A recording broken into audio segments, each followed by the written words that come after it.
তৃতীয় মোদী সরকারের প্রথম বাজেটকে ছাত্র যুবক বেকার বিরোধী এবং নারী কৃষক শ্রমিক বিরোধী ও গদি বাঁচানোর বাজেট বলে আখ্যায়িত করেছে। তার বিরুদ্ধে জনগণকে গর্জে ওঠার আহ্বান জানিয়ে এবং ত্রিপুরা রাজ্যকে বঞ্চিত করার প্রতিবাদে ত্রিপুরা প্রদেশ কংগ্রেসের বিভিন্ন শাখা সংগঠন শুক্রবার রাজধানীতে বিক্ষোভ মিছিল সংঘটিত করে। মিছিলটি শহরের বিভিন্ন পথ পরিক্রমা করে প্যারাডাইস চমুনির সিটি সেন্টারের সামনে এসে শেষ হয়। সেখানে বাজেটের প্রতিলিপি আগুনে পোড়ানো হয়।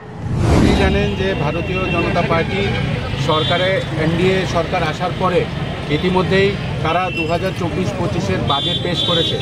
এই বাজেট মানুষের কল্যাণ বিরোধী বাজেট।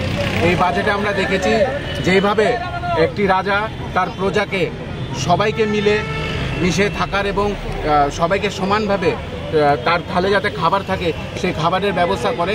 আমরা এবার দেখেছি যে অন্ধ্রপ্রদেশ এবং বিহারকে আলাদা ভালোবাসা দেখিয়ে অন্য রাজ্যগুলোকে একটা ডিসক্রিমিনেশনের দিকে নিয়ে চলে গেছে। আমরা দেখেছি যে 26,000 কোটি টাকা খালি বিহারকে দেওয়া হয়েছে এবং 15,000 কোটি টাকা অন্ধ্রপ্রদেশকে দেওয়া হয়েছে। এটার একমাত্র কারণ হয়েছে নাইডুবাবু এবং নীতিশবাবুকে, যে তারা যাতে তাদের সঙ্গে থাকে, কারণ তারা ছাড়া এই সরকার ভেঙে যাবে যে কোনো মুহূর্তে। তাই আমরা এর বিরুদ্ধে যে খালি বিহারকে এবং অন্ধ্রপ্রদেশকে কেন এইভাবে আলাদাভাবে টাকা দিয়ে অন্য রাজ্যগুলোকে প্রাধান্য দেওয়া হলো না। এবং এই বাজেট কিষাণ বিরোধী, এই বাজেট যুব বিরোধী, এই বাজেট সাধারণ মিডল ক্লাস মানুষ বিরোধী।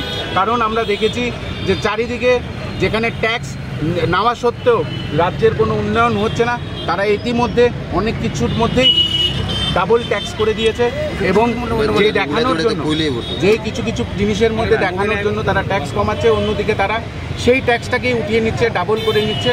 তার বিরুদ্ধে আজকে ত্রিপুরা প্রদেশ যুব কংগ্রেস, NSUI এবং মহিলা কংগ্রেস এবং সকল শাখা সংগঠন এই প্রতিবাদে আমরা আজকে বাজেট বিরোধ প্রতিবাদে আজকে রাস্তায় নেমেছি।